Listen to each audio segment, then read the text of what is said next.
Hi guys, welcome to your 14th tutorial on Java, and in this one I've cleared out everything bar the card that we made from our vehicle class, and what I'm doing now is it's called passing a parameter. Okay, so what we've done is we made a public void fill method. Okay, public is public to the classes, anybody can read it. That means this class, that class, it's in this class, so this class can read it. Okay, now I'm passing a parameter called string text. Okay, that's the name of my parameter, and it's going to print out please plus the text, okay?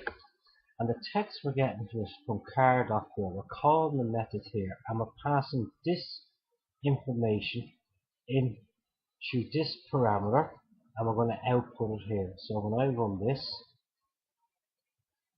okay, run again so I wanted the gap in it.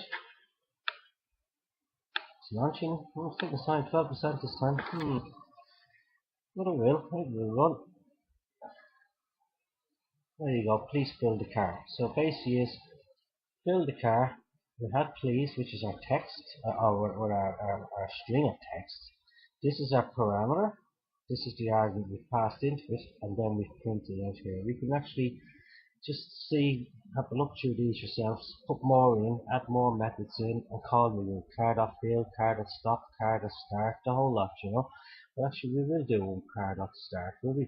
So we'll just, instead of me doing it, we'll just change this to start. Okay.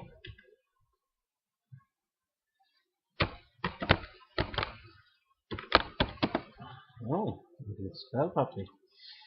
That'll be better, wouldn't it? And we'll change this to start. And we'll put down start the car. Okay. Okay, so we save that now, right? So we're still using the same method, but we're just passing in a different parameter now.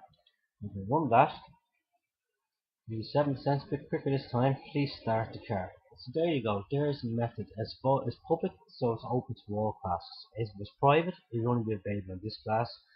And if it had you'd have to use getters and setters then to access that, okay? But we're using a public one before we move on to private classes, okay? So that's the car.start. There's the string text. Car.start, we're passing this information into this here, which is then output through the text here, right? Because we have it here, okay? Alright, thanks for joining me guys, and see you at number 15. Take care, bye bye.